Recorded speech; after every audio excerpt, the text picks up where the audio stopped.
ভিয়েতনামের ৮১ বছর বয়সী এক বৃদ্ধ কৃষক জীবনে ঘুমের প্রয়োজনীয়তার সমস্ত সূত্রকে মিথ্যা প্রমাণ করে দিয়েছেন। তিনি নাকি সবশেষ ঘুমিয়েছিলেন ৫১ বছর আগে। তার স্ত্রী, সন্তান, বন্ধু-বান্ধব, প্রতিবেশী কেউই এই সময়ে তাকে ঘুমাতে দেখেননি। এত বছর না ঘুমিয়েও তিনি বেশ সুস্থ সবল স্বাভাবিক একজন মানুষ। রোগবালাই দূরের কথা, তার বয়সী অন্য মানুষদের চেয়ে শক্তিশালী তিনি। তার নাম তাই নিয়প।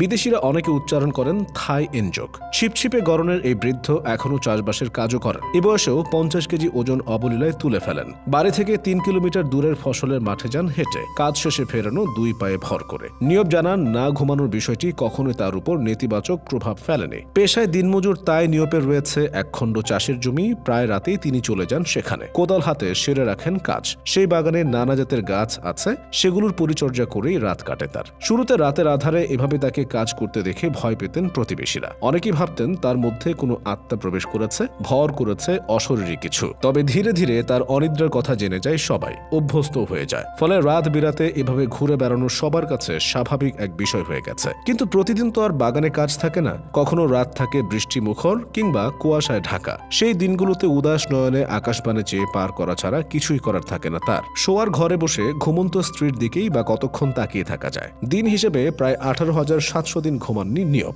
কিভাবে না ঘুমিয়ে দিনের পর দিন পার করছেন, সুস্থ সবল থাকছেন, তা নিয়ে বিস্ময়ের শেষ নেই। এই রহস্য ভেদে দেশ বিদেশের চিকিৎসক নানা পরীক্ষা নিরীক্ষা করেছেন, তবে কোনো সিদ্ধান্তে আসতে পারেননি তারা। ভেদ হয়নি না ঘুমানোর রহস্য। গবেষণায় তাকে ঘুম পাড়ানোর চেষ্টারও কমতি ছিল না। শোনানো হয়েছে ঘুম পাড়ানি গান, তাতেও কাজ হয়নি। সবার আড়ালে গিয়ে লুকিয়ে ঘুমান কিনা তা জানতে করা হয়েছে নজরদারিও, কিন্তু লুকিয়েও ঘুমান না তিনি। চিকিৎসকরা দেখেছেন না ঘুমালে মানুষের যে স্নায়ুর সমস্যা দেখা দিতে পারে সেটি হয়নি তার ক্ষেত্রে। নিয়পকে একবার ভিয়েতনামের দ্য ন্যাং সাইকিয়াট্রিক হাসপাতালে ভর্তি করানো হয়েছিল। সেখানে পরীক্ষা নিরীক্ষায় তার মধ্যে কোনো অস্বাভাবিকতা ধরা পড়েনি। ১৯৪২ সালে ভিয়েতনামের কুয়াং প্রদেশে জন্ম তাই নিয়পের। ভিয়েতনাম যুদ্ধের সময় থেকেই ঘুমের ব্যাঘাত শুরু হয়। যুদ্ধকালে রাজনৈতিক বা আর্থসামাজিক অস্থিরতায় ঘুম উড়ে যাওয়াটা বিরল নয়। কিশোর বয়সে অনিদ্রা নিয়ে তাই বিশেষ মাথা ব্যথা ছিল না নিয়পের। কিন্তু ৩১ বছর বয়সে ১৯৭৩ সালের কোনো এক রাতে জ্বরে অচেতন হয়ে পড়েছিলেন তিনি। এরপর থেকে আর ঘুমানোর ইচ্ছা করত না।